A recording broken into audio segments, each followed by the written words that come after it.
It's Thursday, and it's time for the midweek Swede Speaks Live. I'm a Swede Speak, and we are live on YouTube. Thank you all for being here. I hope that you're having a wonderful Thursday evening or Friday morning, depending on where you are in the world. You can be anywhere in the world, and you're right here with me. So thank you all for being here, and God bless everyone in the chat. Before we begin, I would like to say a few words about who I'm doing this for, what this is about, and what I'm trying to achieve, hopefully with your help. I do this for you. It is my wish to create a place where sane conservatives can hang out, discuss, explore ideas, and make new friendships. We're seeing the growth of a conservative movement in the West. With this YouTube channel, with these live streams, I'm trying to do my part in building this movement. So this is for you, and I'm very happy that you're here, because without you, I wouldn't be able to do this. I believe in Judeo-Christian Western civilization. With all its faults and flaws, it's the greatest civilization ever created by mankind. And it is a civilization that is able to correct its own mistakes, and it can be exported to other parts of the world, rooted in the heritage from Jerusalem, Athens, and Rome, biblical faith, Greek philosophy, and Roman law. After that, refined through the Anglo-American tradition of liberty, through Magna Carta, through common law, through thinkers like John Locke and Edmund Burke, and then through the American Revolution, one of the very few revolutions that made the world a better place. Of course, the West did bad things. We had the transatlantic slave trade, for instance. That was bad. And through abolitionist activism inspired by biblical faith, the slave trade was abolished in the British Empire and in the United States. Americans had to go to war against their own to get rid of slavery, and they did. As you probably know, slavery is not an exclusively Western thing. The Islamic slave trade is still around. Sub-Saharan Africans are sold as slaves in Libya as we speak. Europeans and Americans were earlier enslaved by Muslims. Sweden and the United States both fought against this in the Barbary Wars in the late 18th century. I believe in Christ. I also believe in Western civilization, limited government, free speech, free markets, and cultural conservatism. If it ain't broken, don't fix it. But if it is broken, fix it. Change needs to be done carefully, though. Fast changes tend to backfire, no matter if the change in itself is good or bad. If we want to preserve Western civilization, we need to stand up for it. Also, we need to understand that the civilization dies without its roots. Without Christianity, there would be no Western civilization. We can see that when Christian faith was pushed back in Western countries, other ideas tried to fill the vacuum. Marxism tried to do that.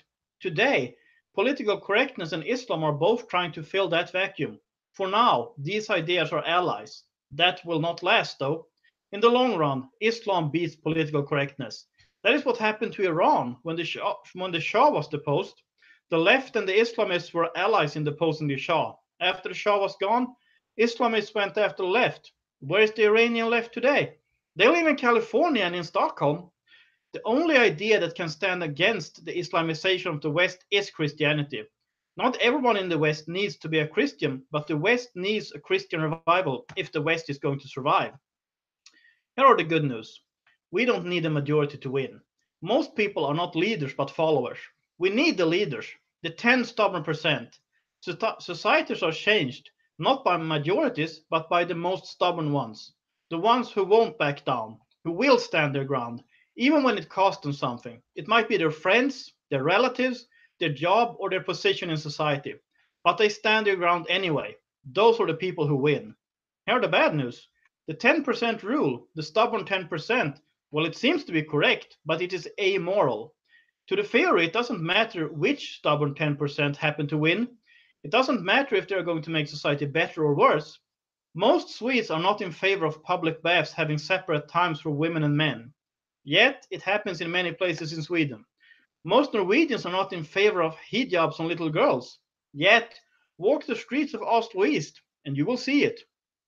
Most Finns are not in favor of thought crime laws. But Sebastian Tynkkynen had to pay 300 euros for posting bad things about Islam on social media.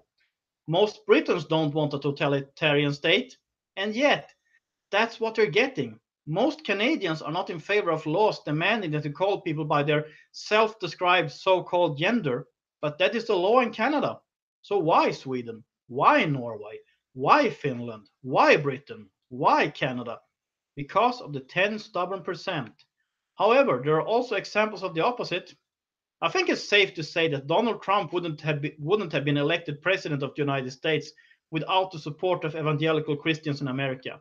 He won in spite of heavy opposition from the mainstream media, from Hollywood, from the entire establishment, including people in his own party.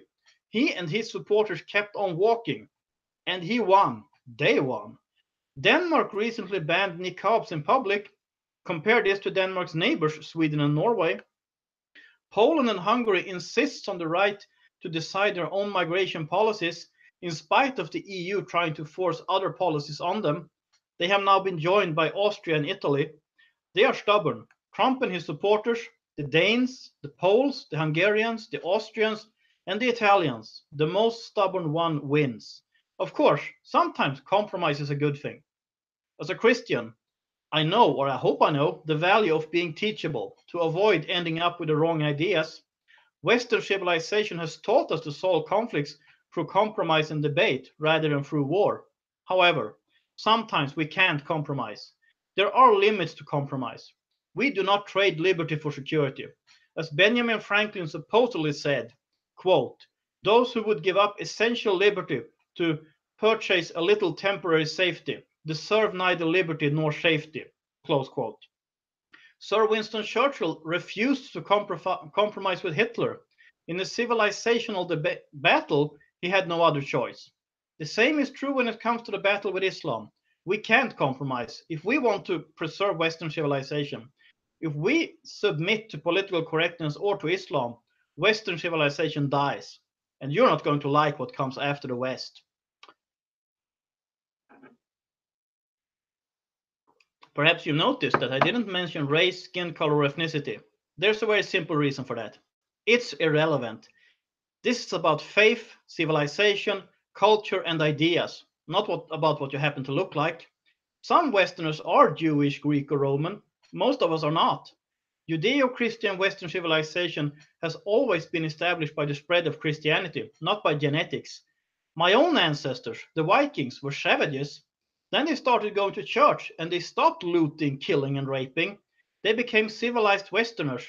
Anyone who questions whether Black Americans or Indian-born adopted children in the West really belongs here, they're not on my team.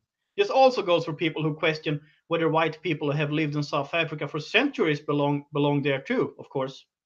So that's what I'm trying to do, and I want your help.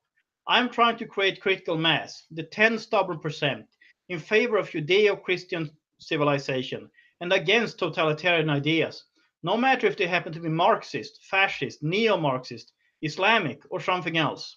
As I said, this live stream is for you. I'm very happy that you're here. Your presence is very important because without you, I wouldn't be able to do this. So thank you again, and God bless you.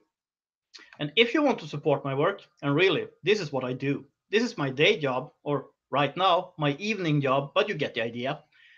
You can support my work by sending a super chat. Just click the little $ under your name and send whatever amount you want.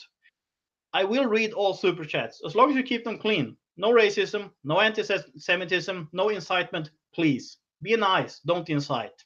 You can also become a monthly supporter at Patreon or send a one-time donation through PayPal. Or you can buy some of my merchandise. There are links for all of that in the box below this live stream. Also, please keep me in your prayers. Hit the like button, subscribe, and share this live stream with friends and family. So now we have 15 people watching, and that's great. So thank you all for being here, and let's have a look at today's topics. Today, the Swedish Defense University published a report called Between Salafism and Salafistic Jihadism, or as it's called in the original language, Mellan salafism och salafistisk jihadism.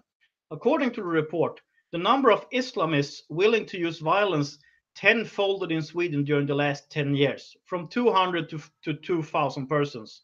Sweden is a small country, and most of its population lives in the urban areas. You don't need many evildoers to create a lot of harm.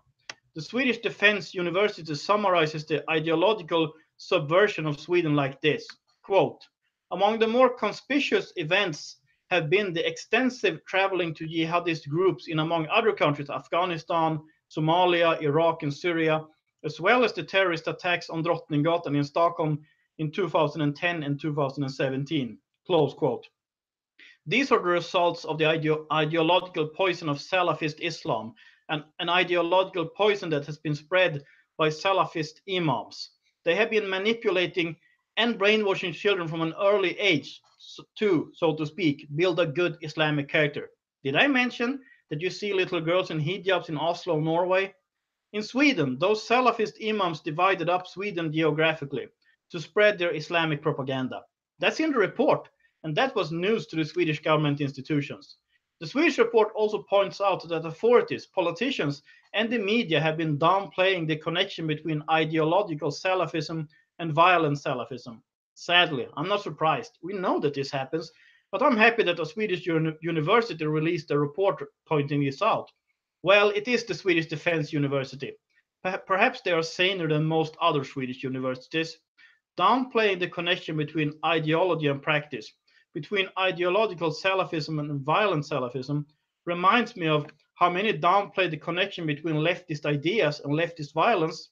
It's like downplaying the connection between ideological National Socialism and violent National Socialism. It just doesn't make any sense unless you're trying to hide the truth for some reason, or if you're brainwashed enough to believe that socialism is good and it just failed because of bad leaders, or that Islam is a religion of peace and it's just violent because Muslims were mistreated by Western countries, or something like that. The Swedish report even states that, quote, all Salafists are not jihadis, but all jihadis are Salafists, close quote. I could go on for hours, but right now I'm done with this report. Hopefully I will get the time to read it soon.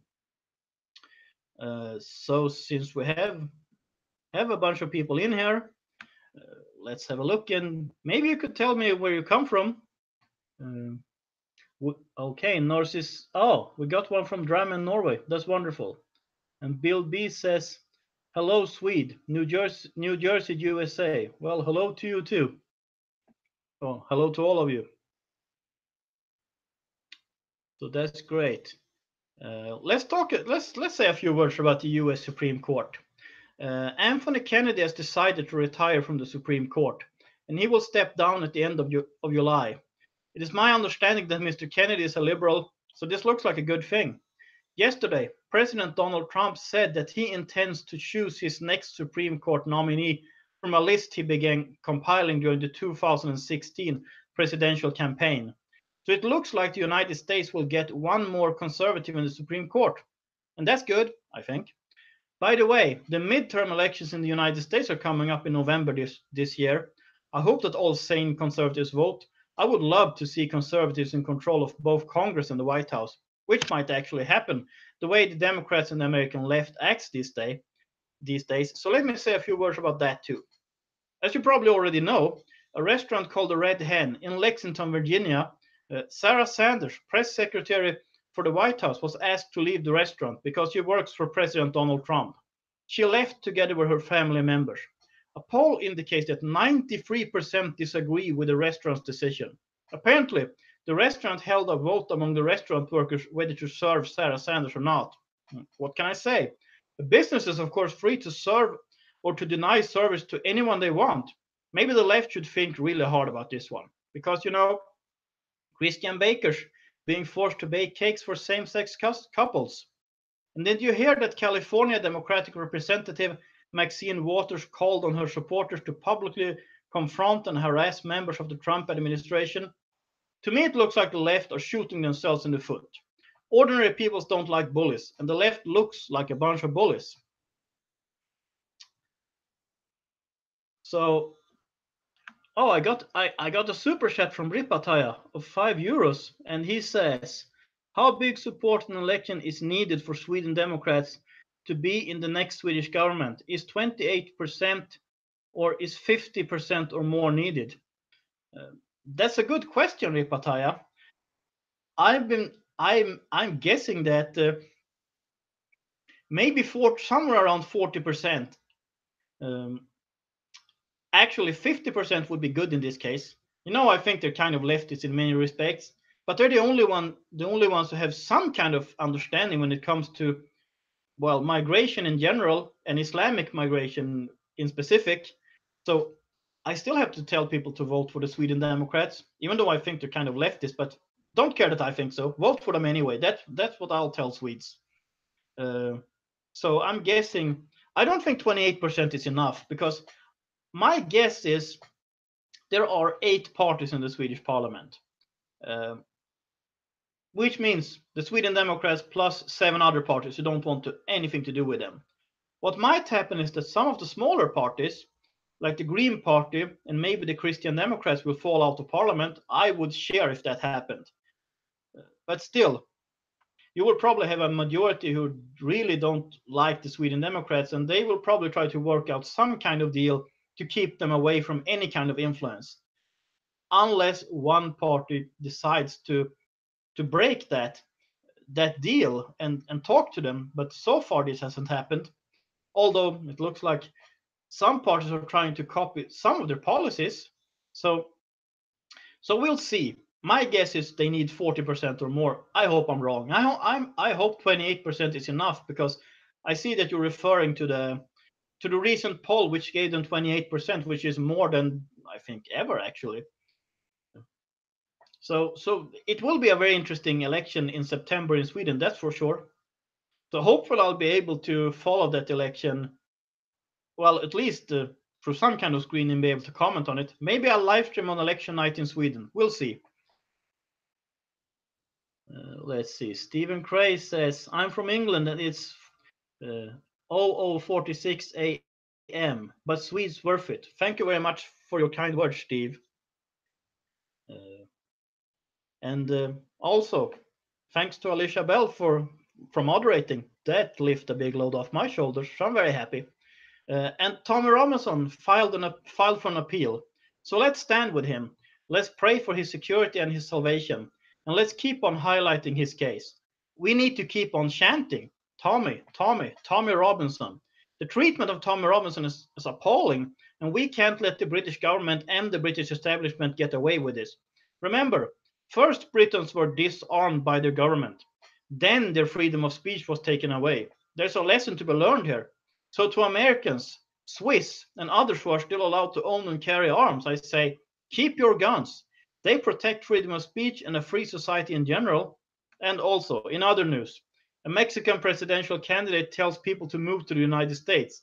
And it was revealed that most cis people don't want to date trans people. Well, who's surprised? If you don't know what cis means, it means you identify with your biological sex, period.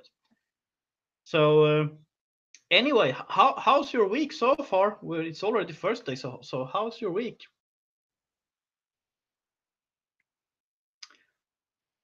Let's see. Car Wash says, "Hey Swede, how are you, man? I have been gone for a time. My heart is with you. Oh, thank you very much."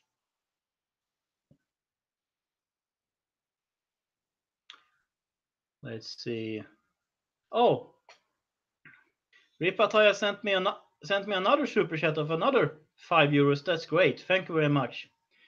And he says, over 50% is tough job from 28%. Time is too short for gaining over 20% more, unless drug pushers in Malmö give some serious quote unquote aid for their support. Yeah, I would think the report today would get a lot of people to wake up. The one about how Salafist Imams have divided Sweden between them and how they are spreading their propaganda. But I don't know if that's enough. I think you have a number of people who just won't listen, and they are maybe 50% or so of the population, maybe 45, something like that. If you look at American presidential elections, you have the winner coming in with 55 and the loser with 45 and things like that. And I think it's more difficult in a parliamentarian system because there are so many different parties. If you only had a two-party system, or if you had, well, I don't know, if you would elect prime minister or something, it would be a different situation. I'll look at William Marshall here. Genuine question. Is the answer to our Islamic problem ethnic cleansing through deportation or re-education or what? Well, Islam is not an ethnicity, so I wouldn't say that. Uh, I would say, first of all, the West needs to close its borders to Islamic immigration, and we just have to, because we have to stop the inflow, and that must include what we call family reunifications and stuff like that. The Danes, that was actually more than a decade ago. The Danes decided that if you are a Danish citizen of, let's say, Pakistani background, and you marry your cousin in Pakistan and you want family reunification, they said, sure, you can have your family reunification. Just move to Pakistan to get united with your wife or your husband. At some point, we have to see that Islam isn't like any other idea. So, first of all, we have to just close the borders when it comes to Islamic immigration, because I think that's the most problematic one. Clan cultures is a problem, but they often go hand in hand with Islam. Not always, but often. So, first of all, that needs to happen. And, I'm all for free speech. However, I'm against incitement, and that means you should take a close look at all the mosques in the West. And if you have any imam inciting against Christians, Jewish people, the wrong kind of Muslims, for instance, Shia versus Sunni, everyone versus the Ahmadiyya, and so on, well, you can just close them down for incitement. I'm not kidding. Really, if you call for the killing of Christians and Jewish people or atheists, this is what I don't get about politically correct atheists who think who will try to get away with saying I'm just against all religions, period, and I think Christianity and Islam are equally bad. They don't get that. First of all, under Christianity, I mean Christianity isn't a political system, but in a Christian country, you can be atheist, no problems. We won't harass you. We'll pray for you. We might tell you we think you're wrong, but we won't oppress you. At least not if we are really Christians. However, in an Islamic country, I would be allowed to live, oppressed, of course, as a dhimmi, a second or third class citizen, but I would be allowed to live. But if you deny the existence of any deity whatsoever as an atheist, they'll just kill you. So I think there's some kind of mental blocking going on there, really. Stephen Cray says there is going to be trouble somewhere along the road because of their birth rate. Well, I would say that problem goes two ways. Because that's right, Muslims have more children than non-Muslims in most Western countries. I'm not sure about the US actually, because there are more Christians in the US uh, than in than in most other Western countries. So in the US, I think it's a little different. If Europeans would be more Christian, they would have more children. But let's see. William Marshall says, so we must accept that Islam will eventually take over, either that or deport war. I hope we don't get to that point, but I'm not one who will accept an Islamic takeover. I hope I made that one clear. Well, I don't want civil war. I don't want it. But if it happens, well, then you have to pick your side. That's just the way it is. Alicia Bell says Islam is a fatalistic, self-destructive religion. Yeah, that's true. And another thing about Islam, if we're going to talk about Islam for a while, well, I don't remember his name now, but there was one of these Imams back in the 1920s, I think it was in the 1920s. Anyway, he said that if it wasn't for the death penalty for apostasy, there would be no Islam. And I think he's right, because you have a certain amount of people who will follow gladly, willingly, and very enthusiastically. Then you have some people who will be indifferent, or like moderate Muslims. I don't really believe in the concept of moderate Muslims. But I think there are people who are not very practicing and who would like to call themselves moderate Muslims, but they still have to defend Islam when someone like me says something bad about it. That's a problem. Where was I anyway? But but the point is, there in general, Muslims have a very strong social control, and you can't really leave. If you leave, you might get killed. And actually, interestingly enough, I have met a few ex-Muslims, and as far as I know, all of them were of Iranian background. But I've been told that people have been praying a lot for Iran and for that whole situation. So that could actually, there could be something to that. Absolutely, that could be it. So where I'm at here is pretty hot. How is it at your place? And also, if you have any prayer requests, feel free to post them here too.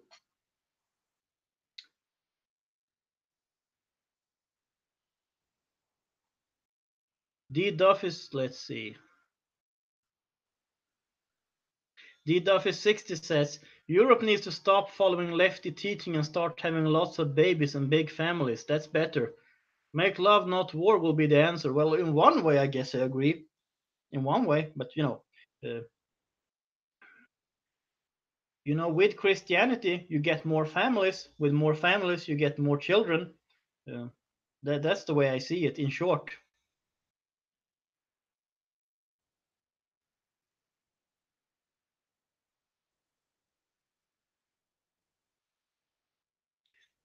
Let's see. Christy Howard says, is it civil war if your country is invaded and occupied? No, not really. That's a good point.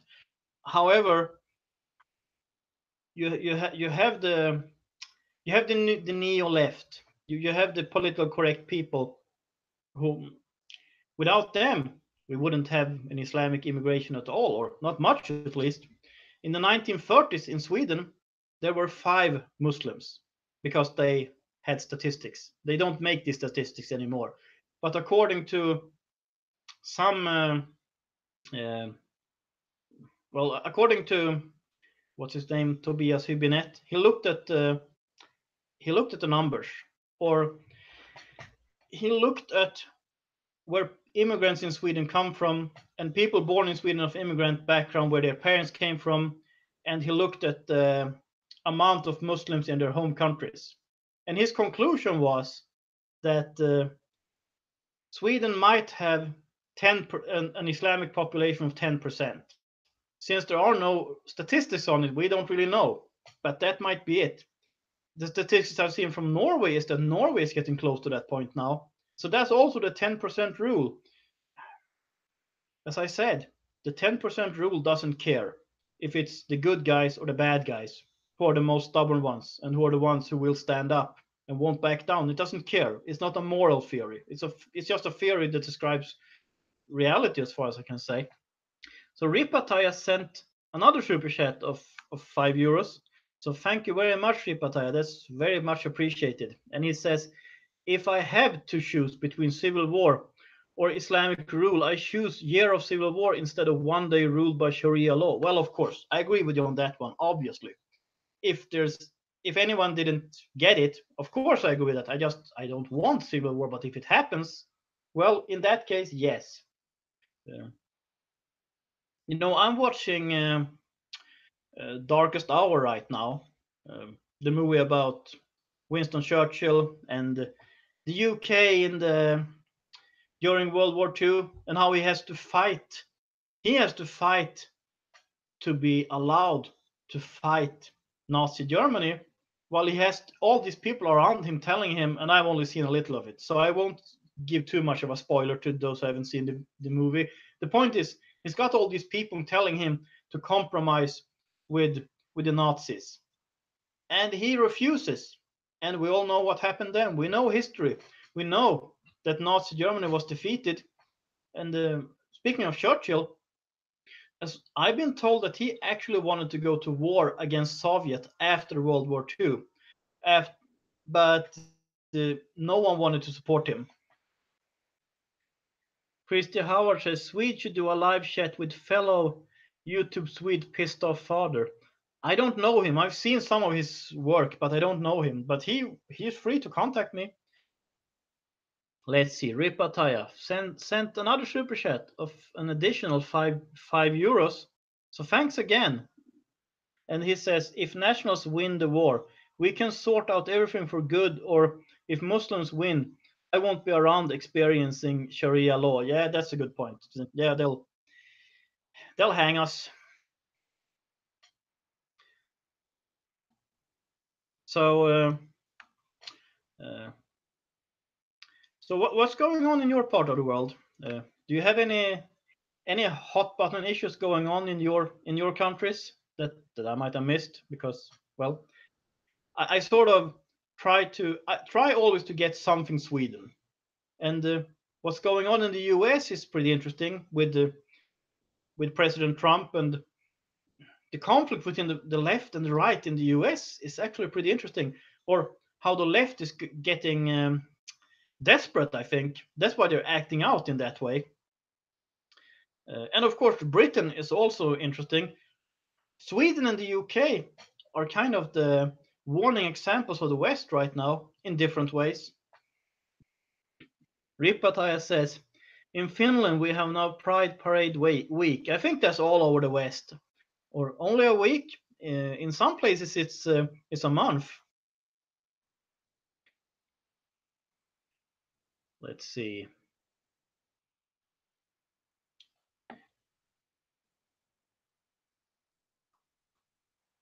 D. Duffy said, by men and women marrying and staying together and raising large families. Yes, that's a good point. I agree.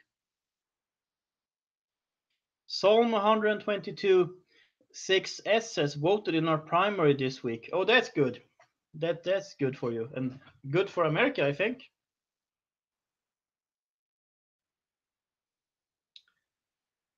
Yeah, by the way,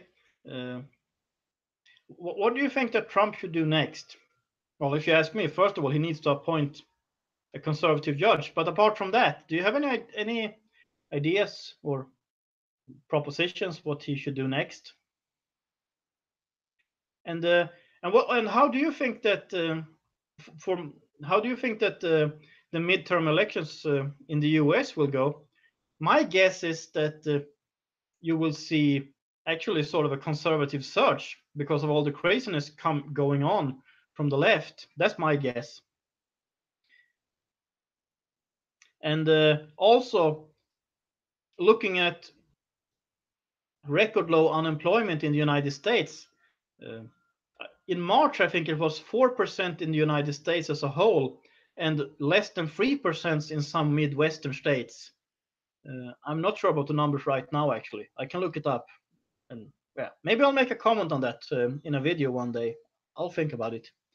Ripataya says, in Helsinki, it is this weekend. Other places they have Pride different time. But mail deliverer Posti is celebrating Pride with rainbow flag.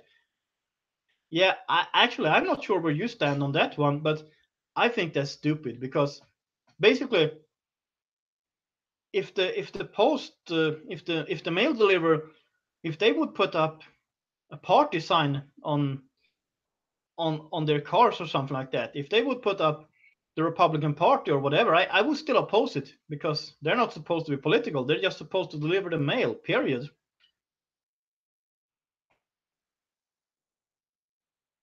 Larisistan says, hopefully no Merkel in a fourth night. Yeah, what's going on with the conflict between within the German government? I think it's actually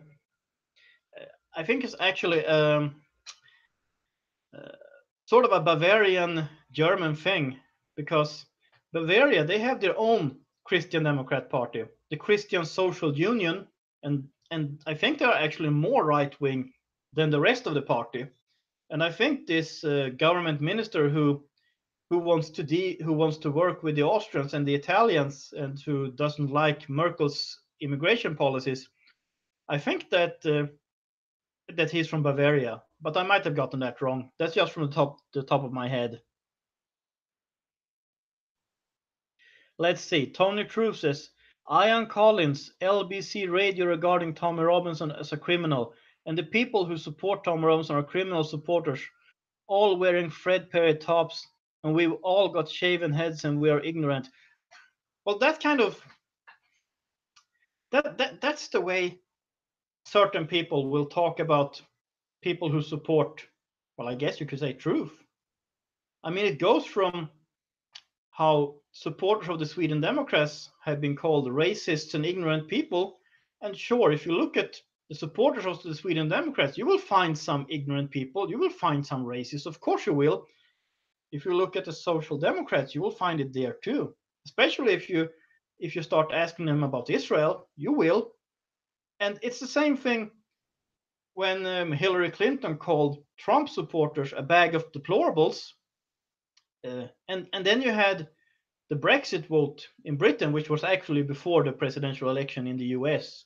But anyway, when they said that everyone who wanted a Brexit was basically a racist, I mean, that's all stupid. And well, as I said, people don't like bullies.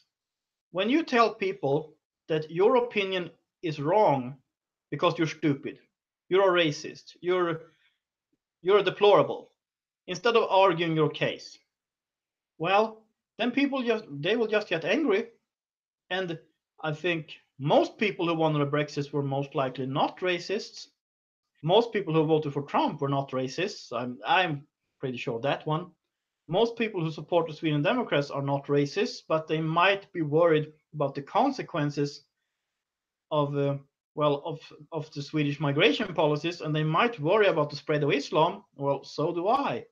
And I really don't care if you're black or white or brown, or I was going to say purple, but I don't care. I don't care. But I care about what society looks like. I care about, well, there's a reason why I always sort of start with the Christian thing. Because politics is downstreams to culture, as what was his name, Andrew Breitbart said. However, culture is downstreams to religion. So you sort of have to start in the right end. And then you can go back and forth between these ends, but all these things are connected. Let's see. D. Duffy60 says, leftists don't care about anyone at all. They only care about power for themselves. That's what it looks like. William Marshall says, I like having Alicia as a moderator. The atmosphere in the chat is so much better. Great job. I agree, 100%. You're absolutely right. I'm so happy that I got that burden lifted off my shoulders, and I don't have to. Well, that I don't have to do that. I'm very happy about that. I can focus on doing my job, and she's moderating for me, and we're all happy. And you're right. The atmosphere is a lot better, so I'm very happy about that too. Let's see. Ripataya says something interesting here. He says, if you call people stupid racists, chances are that they will become racist, especially if, quote, good people, close quote, stop knowing them and greeting them. Some people will, of course. And some people, I mean, yeah, I agree. Some people will go too far. And it's easier to get people to go too far if you start calling them names without them even fitting that description. And I interviewed a guy recently, or I think it's like 3 weeks ago, the vice chairman of the Republicans Abroad, Norway. I met him at a get-together in Oslo, and we did an interview a little later. And he talked about how most people will have to overcome the racism in themselves. He said it in a different way, but he said that racism is a personal thing, and it's a thing that most people have to work through. And usually you work through it by life, by meeting people and realizing that not everyone who doesn't look like you are out to get you. And well, I agree with him. By the way, he happened to be a black guy from Chicago, being the vice chairman of Republicans Abroad Norway. So I guess he crashed a few prejudices among people, because when you hear Republicans Abroad, you might think of something else, especially if you're European. If you're American, you already know this, of course. Stephen Cray says, at the Tommy Robinson rally in London, most were normal people, although there was an element of drunk hooligans, but only a few percent of the crowd. Exactly, and that will happen in any crowd.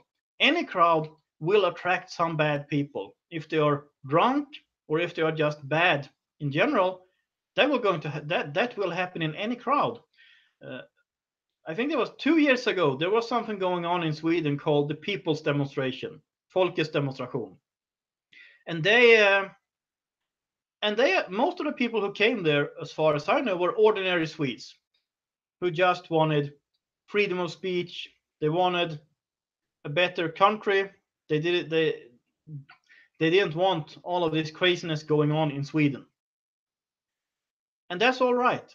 I agree with them. But then, of course, you also had some other people showing up. They say Nazis showed up. I don't know. I wasn't there. I haven't seen. I've seen some of the videos. I haven't seen any outright Nazis in those videos, but I might have missed it. My point is, you can't control who shows up at the demonstration. There will always be some bad people. Psalm 122:6 says, I'm a white Christian, but I happen to be a minority at work. Okay, well, I hope you have a good job. So, Ripataya says, that's because when good people start to shun evil racists, then at least in Finland, mainly racist people will still accept you. That is the way racism spreads. I think that's one way racism spreads. And that's sort of why I often feel that I'm fighting like a 2 or 3 front war, or well, conflict at least, because I want to attract sane people. And I know that I might also attract people who will say outrageous things and things I wouldn't agree with, and who I don't really want to attract, but I'll show up anyway.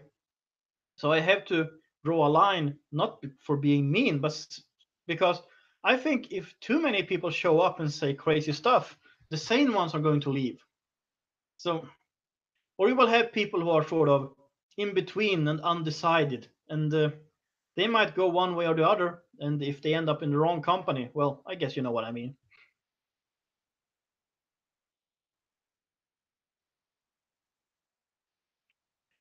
Let's see. Alicia Bell says, I find it hilarious that the worst epitaph the left can come up with is to call their enemies a national socialist. It's just socialism with an evil plop of racism mixed in. Yeah, exactly. And I think they rather prefer to say Nazi because they don't want to say National Socialist because it's got socialist in it. That's why I always say National Socialist or National Socialism, to underline that it's a branch of socialism. And it's actually a very logical branch of socialism in the way that socialism breeds conflict. You can't really have socialism without conflict. You need to have someone to blame for the failures of the system, because I have yet to see a single socialist country turning into a success. So you always have to blame someone. If it's the US, the United States having an embargo on Cuba, which Obama lifted, by the way, or if it's something else, you always need to blame someone. And in one way, I think that the reason why socialists and Muslims sort of band together is also because they both have this tendency of blaming other people for their own shortcomings, or for why their systems doesn't work. When it comes to socialism, well, for some reason North Korea kept on having bad weather while South Korea was a growing economy. When it comes to Islam, somehow it's always the West's fault. But even I'll give you a prediction that might be a little controversial.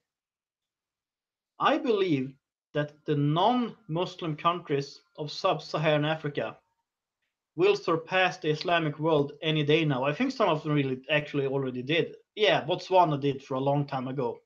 And Mozambique is on the right. No, not Mozambique.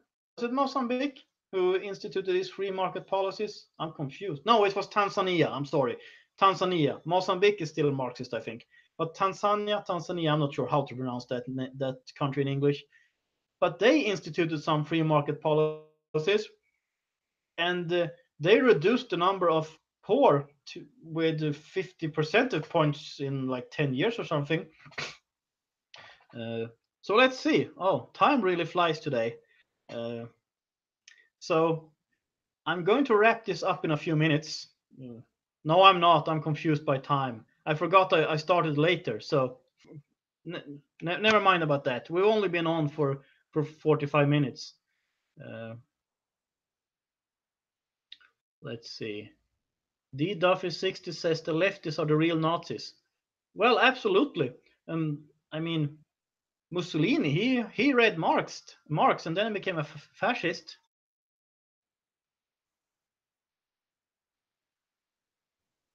Mass Faith Free says, don't you think God separated people at the Tower of Babel? Putting everyone together would be the devil because nothing would stop them. That's an interesting statement. I'm not sure how to interpret that one because well, God made sure that people got different languages to so that they couldn't build that tower.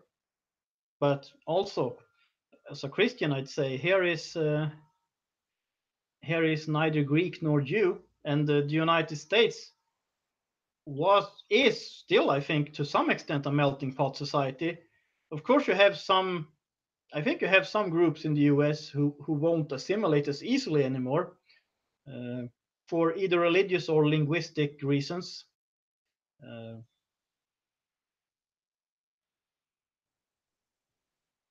Let's see. Martha Allman Woodland says, I'm late to the chat. What is the topic? Oh, we have many different topics. What I was talking about in the beginning, I mean, apart from doing why I like Western civilization and why I think it's the best civilization ever created by mankind and why this happened. Well, basically, Christianity mixed in with the Greek philosophy and Roman law, and then refined through the Anglo-American tradition of liberty with the Magna Carta, with Edmund Burke, with the American Revolution, with all these good things. Apart from that, I was also talking about how a report was released earlier today in Sweden that shows that it shows the spread of Salafist Islam. And if anyone don't know what Salafist means, it's basically Wahhabism. I think it's just another name for that. People might call it Islamic extremism or Islamic fundamentalism or something like that. And how that spread in Sweden and how Imams divided the country between them to spread it more efficiently. And then, of course, it's the Supreme Court with Anthony Kennedy resigning at the end of next month. So does anyone have any idea who is going to be who is going to become the new judge? I mean, not the new judge, but who is going to take his place? Ripataya says different languages and states ensures that sociopaths can't destroy all of humanity and world. That's a good point, because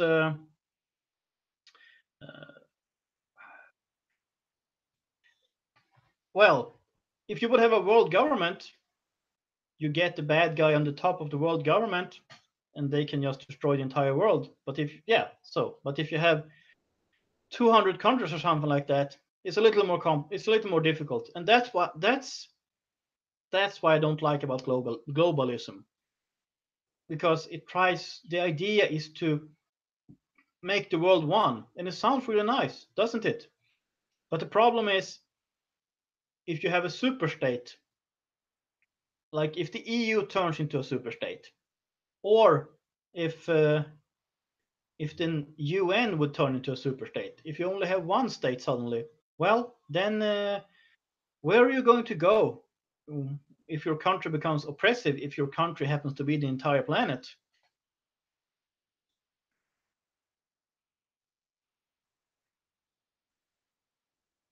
Larissa Stan says the globalists can't alter God's timeline. That's true. No one can alter God's timeline. I agree with that. So also, since there are a few new people in here, I'll tell you again that if you have any prayer requests, you can post them in the chat, and we can pray for those things. Ripataya says Salafism can be described as one way of worshiping devil or Lucifer. Oh, I agree completely. Just give me 1 second. I have to make sure I have enough power for this device. Give me one more second.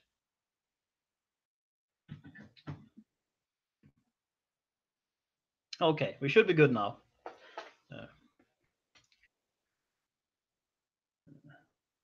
So let's see. Psalm 126 says, "Thank you. I would love to be covered in prayer. Uh, Thank you, Lord willing. I leave for Israel this fall." Oh, that's great. So absolutely, we can pray for that psalm. So, well, I guess, yeah.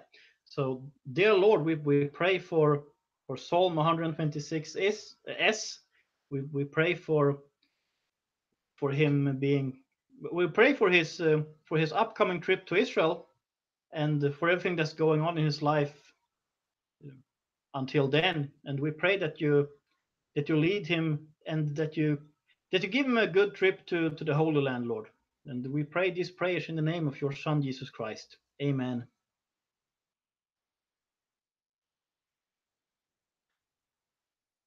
D. Duffy says, "I hope a good Republican is our new judge." Well, so do I. Lisa Leto says, "Judge Napolitano, hopefully." I've heard that name. Could you tell me a little about him? I recognize the name, but I don't remember, but I've heard the name before. Mass Faith Free says, "Bible says to try the spirits. The people in Old Testament were always in trouble because they covenanted with the wrong people." Yeah, that's true. The Israelites were given specific guidelines by the Lord, and they didn't always abide by them, and that's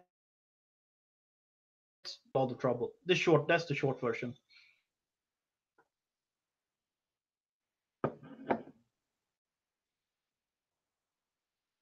So we've been here for 53 minutes, roughly, and there are 25 people in here. So I'm very happy about all of these people, all of you being here. Mass Faith Free says, "Judge Roy Moore. He doesn't compromise and isn't intimidated by public pressure." Isn't Roy Moore that guy who was running for governor? Or am I confusing him with someone else?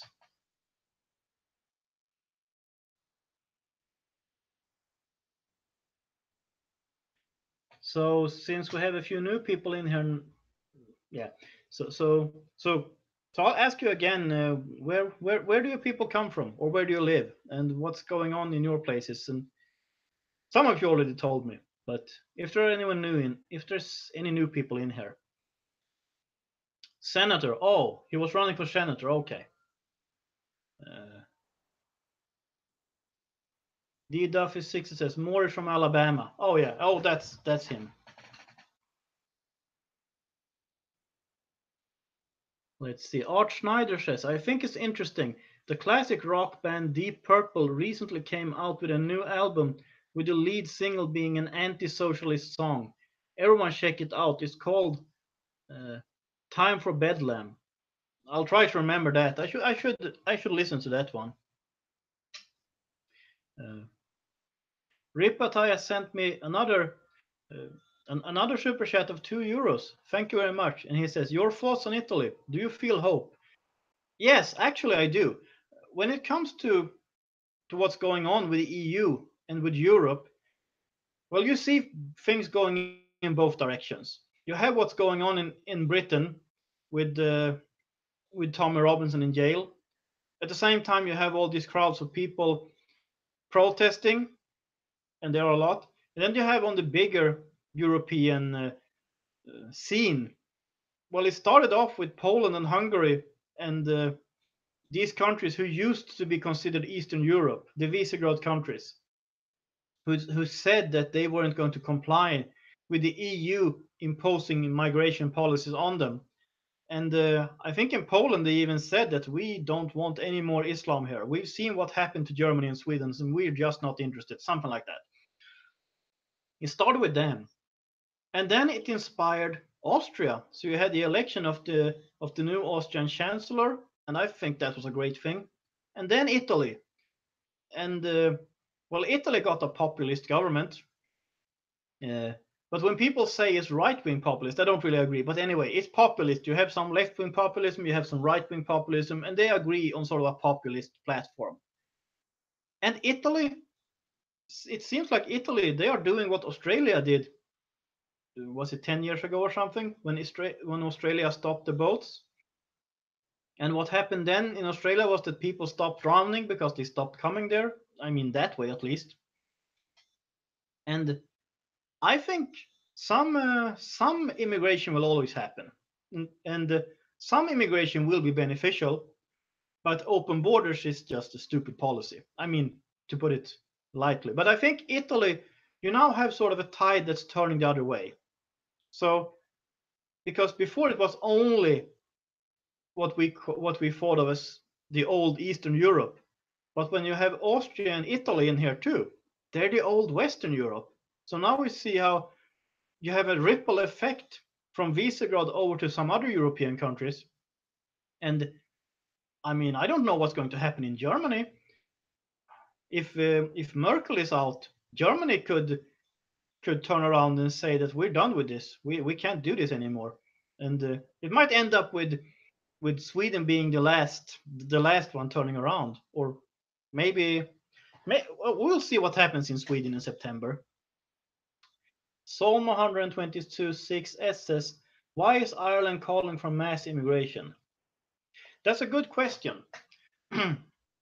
You know that Ireland they legalized abortion, and at the same time, uh, at the same time, they have this plan to bring in 1 million immigrants, and most of them will be Muslims, of course. Not all, but most. So it's kind of you can see a pattern here if you want to. I don't know, but yeah, it's a good question. Ripataya says, I think open borders is not stupid. It is plain evil plan to destroy Western Christianity. Yeah, I think you could say that. Absolutely. D. Duffy 60 says, have all of you seen that California is trying to pass a law to make it hard for people to use internet to report the truth? I don't know about that. I don't know. Mass Faith Free says, I heard Sweden is making a hard turn towards the right from a poll. Your Christian Democrat Party had 2% in 2011, 2011, 26% 2018. Not exact numbers, estimates. Well, actually, it's not the Christian Democrats, it's the Sweden Democrats. The Christian Democrats in Sweden are kind of leftist, so it's not them, but it's the Sweden Democrats. I would say that the Sweden Democrats, they are conservative when it comes to cultural issues, meaning they don't want open borders, and they're not really fond of Islam. But when it comes to financial policies, they're more middle of the road to leftist. They still want the welfare state. And I think the reasoning goes something like this. You can't have the welfare state and open borders at the same time. At least not if you're giving out welfare to anyone who shows up and who is granted asylum. I think that's the reasoning. And in some places they have been giving welfare to people who don't even have who have been there illegally. Both Stockholm and I think Malmö was doing it too. But yeah, the point. But yeah, but it is true that the Sweden Democrats are growing. I saw a video on it yesterday. It's news all over the world now. So there's this American YouTuber who was talking about it yesterday, I think. Yeah, I saw the video yesterday at least.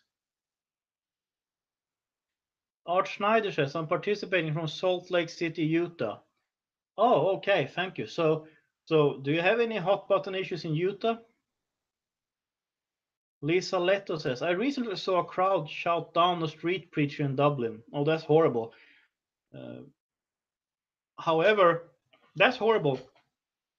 But I actually saw a video from the UK where the police told a street preacher that he wasn't allowed to preach on the street and that he had to be silent.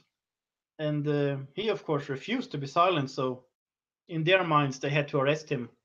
I, I wonder if they would have arrested him if he had been preaching from the Quran instead of from the Bible. Just saying.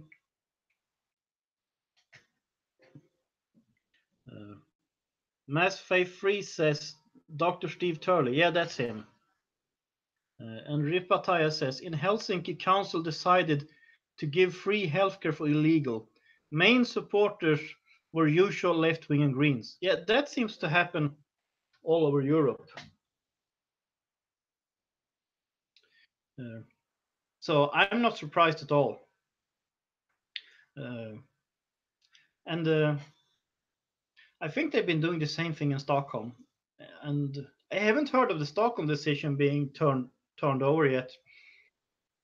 I know that in Malmö, an illegal could go into the public library and just give them an email address, and then he or she could collect books from the public library, and they even without an ID. That's what I read a few years ago. I don't know how they were going to make sure that they got their books back.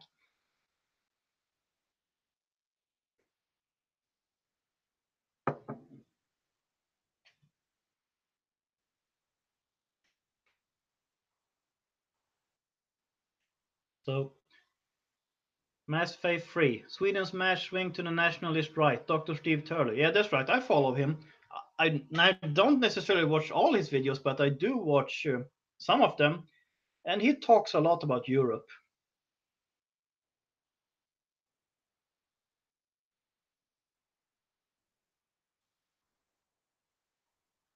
Let's see here. Also, Gosnell, America's biggest serial killer, has finally overcome the legal hurdles that kept it out of theaters. Soon everyone will know the person he is. Who is this about? What did I miss here? Psalm 126S says, have you watched the Farmland documentary? I haven't seen it yet. I guess I should. As I said, I'm against. I mean, what's going on in South Africa is really horrible, and I mean, I wouldn't want to live in South Africa because, well, I wouldn't be treated very nicely, or I would at least be worried about that a lot.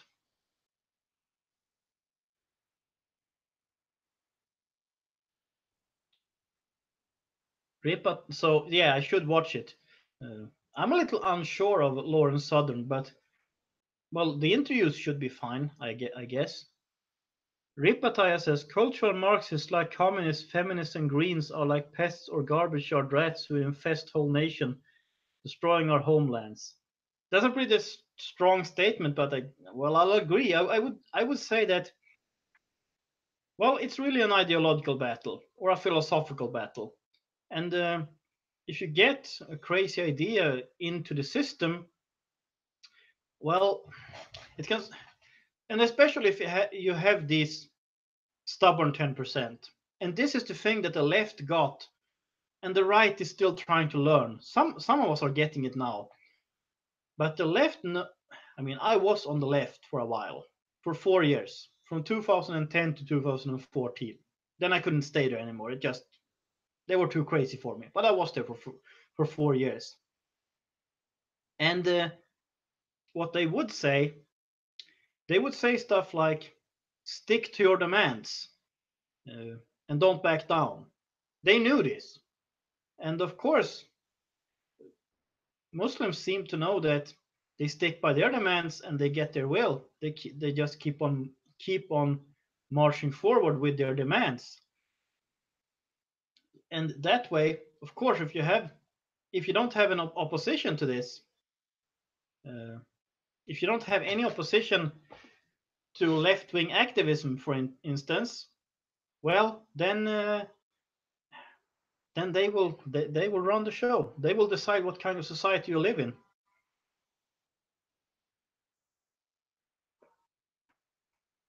Art Schneider says, I shared the Deep Purple info with Sanity for Sweden and he loved the song. Oh, that sounds good. I'll listen to it. And William Marshall says, I have to sleep. Thank you, Swede. God bless everyone. Well, sleep well and God bless you too. Let's see. Alicia Bell says, according to the Hollywood Reporter, the movie is about Kermit Gosnell, the Philadelphia abortion doctor who is serving a life sentence for the murder of 3 infants and murder of 1 adult patient. They said involuntary manslaughter. I said murder. Oh, that sounds like a really bad guy. Yeah, that's a murderer, all right.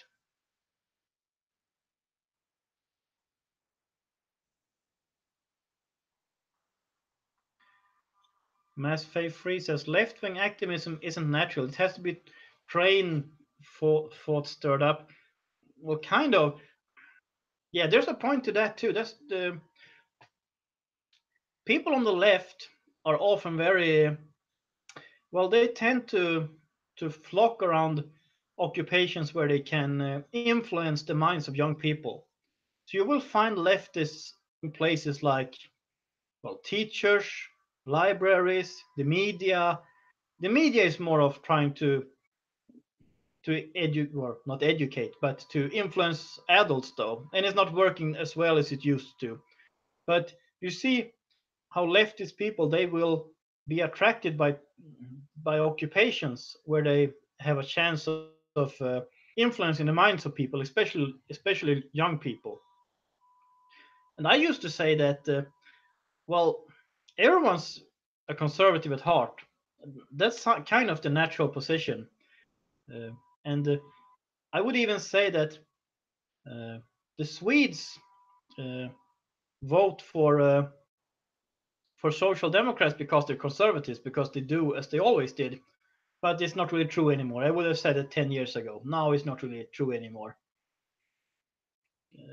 But you could argue that the Sweden Democrats, they are kind of the way the Social Democrats used to be in many ways. So yeah, you could make that argument.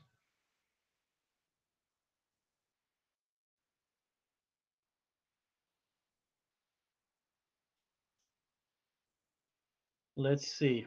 Gent Jika says it is so late. Yeah, it is very late in Europe. I know. I'm sorry. I've been busy all day, so well, I knew I wouldn't be able to do this before now. And uh, on Saturday I'm going to be doing some personal things, so I won't be able to live stream on Saturday. Uh, However, I might be able to produce a travel video on Saturday. We'll see. I hope so, but I probably won't upload it until next week in that case. But tomorrow I'll be working on this week in Sweden, so that one should be up tomorrow sometime. Larry Sistan says, "How are the wedding plans going? Just tell us as much as you can." Well, I don't want to be too personal, Larry Sistans. Well, I can tell you, life is good, and yeah, things are good, and so thank you. But you can keep me in your prayers. That would be great. Psalm 126 says, Swede, hope you can return to the US for a visit. Well, I'm still in the US, and I'll be here for a while. Jan Jika says, have you read about crowd psychology? No, but I have heard of group dynamics, and I guess that's kind of the same thing. Because a few years ago, I had a conversation with a Swedish, I guess you would call him a Swedish libertarian. Oh, I'll respond to this first. Martha Almond Woodland says goodbye. Yeah, goodbye, and yeah, okay, goodbye. Have a nice evening. And this Swedish libertarian, he said to me that he had to sympathize with conservatives because uh, because the liberals in Sweden, which would be sort of libertarian sometimes, he said they don't get group dynamics, they don't understand culture, and so they might talk about low taxes and flat tax and deregulations and stuff like that, but then they'll open the borders and someone has to pay for that, and that will be the taxpayers. So he sort of pointed to himself, that will be me. So I have to go with the conservatives, he said. He was the first one who mentioned it to me a few years ago, but it made sense. Uh, Ripa Taya sent me another super chat of another €2, so thank you very much. Or since you're from Finland, I'll say Kiitos paljon. And he says Sweden Democrats are last hope for peaceful solution. Yes, I agree. Or when it comes to Sweden, I think so. Lisa Leto said, Swede, did you see Kevin J. Johnson is back on the air? No, I haven't seen that. Is his YouTube channel up? Yeah, we're. I will. I will round dust. No, that's not what I say. I'm sorry. I will wrap this up in roughly 8 or 9 minutes. So, if you have anything you would like to bring up, or if you want to discuss anything, if you have any prayer requests, or if you want to send a super chat, well, please do so now. And I will wait for a few minutes and follow the chat and see what's going on.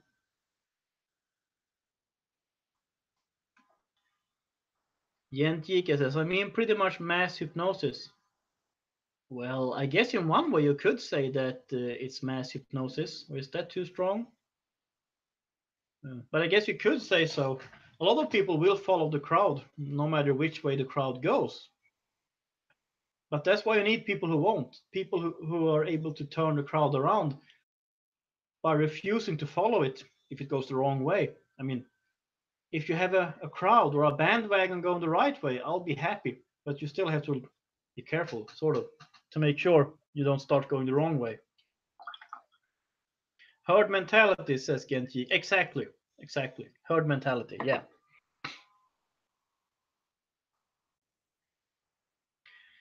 Art Schneider says there doesn't really seem to be any real hot button issues here, but I guess the only concern is the left getting an increasing toehold here where it's traditionally been a very conservative state. Was that was Utah, right? Ripataya said it was good evening. In a way, I'm already living July because I had payday today. Oh, that's good. I hope you'll be able to get yourself something nice too. And thank you for all your donations. That's really, really, I'm really happy. I'm really grateful for that. Gentik, a long march through institutions. Yes, you're right. I almost forgot about that one, but that's sort of what I talk about all the time, because it is the long march through institutions. And that was actually, I think it was a West German socialist who came up with that idea. Or was it? No, it was, I guess it was inspired by this Italian, Gramsci. But anyway, the idea, instead of having a revolution, the idea was to infiltrate the institutions of society and change them. And that would be political parties, the media, even the church. And all of that has happened in Sweden and in many other Western countries. D. Duffy 60 says, I like all of you on this site. It's like being with friends hanging out. That's great. That's wonderful. So I'm happy to hear that. I'm happy that you're here.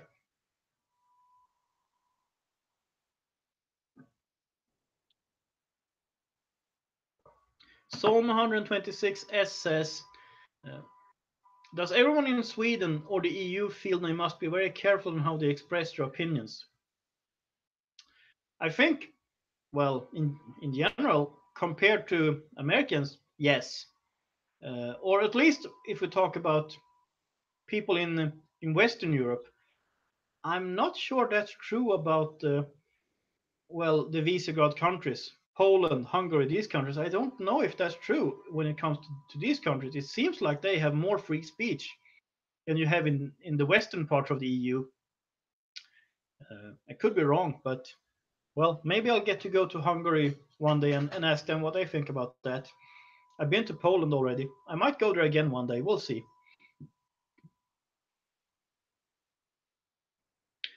Gent Geek says liberation theology. Yeah, I guess that's a part of that march through the institutions. And I'd say you have the social gospel and you have the gospel. And the gospel should be enough to tell you to help the poor. You don't need a social gospel to do that. But if you have the social gospel and you remove the gospel from it, so you just have some socialism dressed up in Christian like clothes. Well, that's what happened to the Church of Sweden and the Church of Norway. Tulik2 says, I am German. The answer is yes. Yeah, I think so.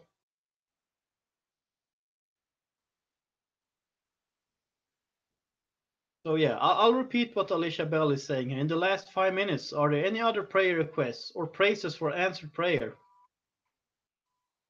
Well, I'd say I was happy to land safely in Chicago recently because that plane was a little, well, it was interesting, but I landed safely, so thank God for that.